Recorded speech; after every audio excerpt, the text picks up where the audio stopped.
Hey guys, welcome back to another video in the r/NeighborsFromHell subreddit. I have two stories for you today, one involving an OP that finally finds a way to get his nosy neighbors to leave him alone by pretending to be a crazed lunatic murderer, as well as another OP that finds a way to finally get the noisy frat bros upstairs to shut up. There's nothing more sweet than neighbor justice, so without further ado, let's jump into the stories.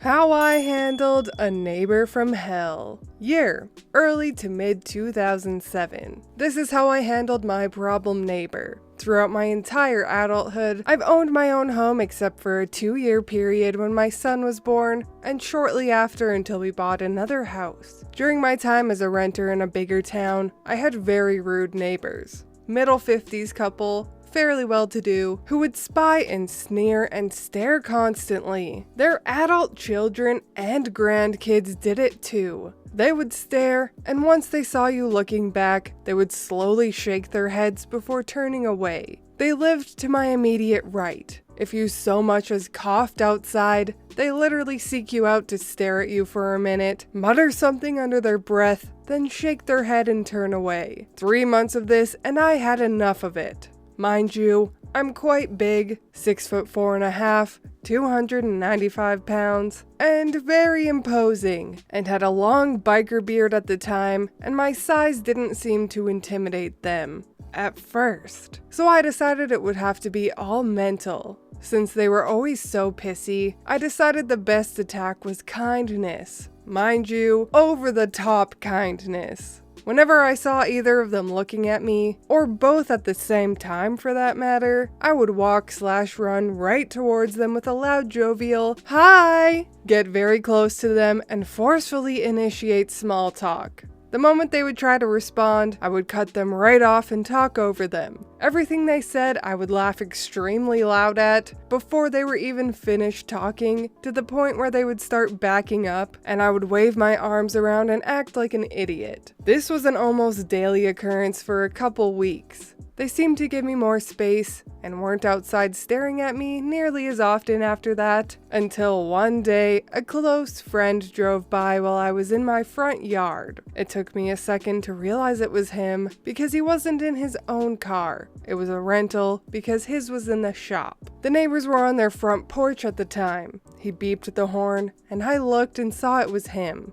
And he promptly gave me the middle finger and yelled, "Fuck you!" out the window, which is something we often did to each other. Then it hit me. The neighbors saw the whole thing. I sprang into action. I yelled back, "You're dead!" to my friend in the car as he kept going down the street. Ran inside, grabbed my shotgun, threw it on the front seat of my truck, then ran next door and up on the neighbor's porch where they were quite startled. I yelled at them, "Who the fuck was that? Did you send him? Well, he's a dead man now." They were too frightened to respond. I then ran over, jumped in my truck, and lit up the rubber pulling out of the driveway and was flying down the street. I caught up to my friend a little ways down the street and got him to pull over. I shared the story with him about what I'd just done. He had been well informed as to what the neighbors were doing, and he almost pissed his pants laughing. He's the one who told me what the next step should be, and it went like this. I returned 20 minutes later to the neighbors still on their porch, staring at me, but trying to pretend that they weren't,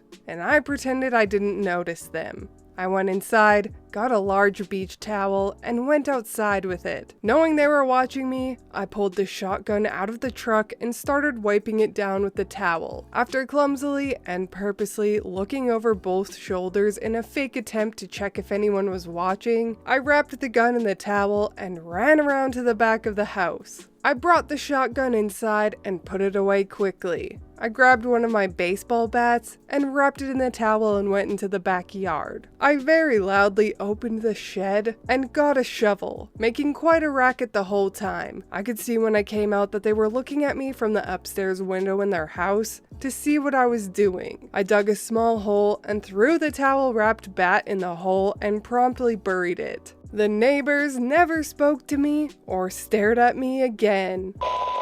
Ah, so that's the trick of getting your nosy neighbors to avoid you. Just pretend to be a murderer. I'll keep that in mind while designing my flower beds to make them the exact dimensions of a grave. Maybe I'll even take it a step further and get a gravestone dated for this year. Geez, if only I knew sooner that avoiding people could be this easy. I finally won. My neighbors have been antisocial assholes for the last 4 months. Now they're scared to breathe in their own flat. I've been waiting for this moment since our upstairs neighbors moved in mid-October, an HMO property occupied by a bunch of entitled students whose mummies and daddies were paying for rent, would scream and shout at each other, run, stomp, jump on our roof, play bass-heavy music at all hours of the day, and have parties during a global pandemic of all times, every other night. I went upstairs to open a dialogue with them the week they moved in, but they were assholes to me from the minute they opened the door. They blamed all of my issues on the old building, as if listening to you imitate a siren at 7 a.m. is the same thing as hearing you turn on a tap. The more I tried to talk to them, the more hostile they got, swearing at me in hysterics and beginning to jump on my roof deliberately to get a reaction from me. Unfortunately for them, I don't play these games. I bought a dBA reader, and every time they made consistent noise above 15 dBA, even though it's a police matter at 10, I would make a note of what I was hearing at that time and report it to the police.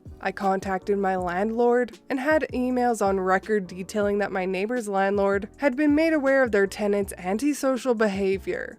I sent emails once a week to my local authorities and HMO department detailing the events. They had guests kicked out of their flat by police on 3 different occasions. They didn't care though. They assumed it was my word against theirs, and went on for months lying to the police, council, and landlord saying I was making it all up. Good thing I had 50 hours of audio recorded of them making excessive noise and deliberately trying to make my life difficult. The minute I heard from HMO enforcement, I sent an email to my landlord with just a small sample of audio clips, showing them raising the sound levels in my room to those of a small auditorium or a quartet in a chamber hall. He then sent an email to my neighbor's landlord with evidence that the tenants were lying to not just her, but every authority that tried to get involved. It's been a week now, and I haven't even heard someone cough. They're starting to realize that, no, it's not my word against theirs. It's my mountain of evidence and stubborn ability to stay quiet against their desperate and obvious attempts to not be held accountable. Those idiots are shitting themselves every time they make a floorboard creak, and they deserve it. For some of them, this is probably the first time in their lives they're being held accountable for something and facing the consequences of their shitty behavior. Yes, I could have moved. Yes, I could have sent evidence earlier. But it's a matter of principle. I didn't want them to get a slap on the wrist. I wanted to make them regret ever being an asshole to their neighbors in the first place. And it worked. I had a similar situation to this, only it was 2 dogs in the unit above me. 2 big dogs, might I add. A Mastiff and a Husky. I know this because I watched her move in whilst cursing the day I was born. Firstly, the main thing that pissed me off was, why would you keep a Husky and a Mastiff in a 1-bedroom apartment? And secondly, they barked and howled all day and night, meaning they were left home alone in an apartment all day and night. It took 2 months of audio and complaining to finally get her evicted, and I'm sure that I wasn't the only person complaining, which is why I think it didn't take too long to evict her. I'm also sure that the property management company came to check out the situation and saw the apartment absolutely destroyed. Because if you know anything about Huskies, and when they're left alone for long amounts of time, they become pretty destructive. Some people should just not have animals. I feel like everyone should be required to have an in-depth evaluation before being allowed to have a pet. But anyways, that is all for me today. I hope you enjoyed those Neighbors from Hell stories. If you did, please leave a like and subscribe. I truly appreciate when you do, and I will see you in the next Reddit story. Bye!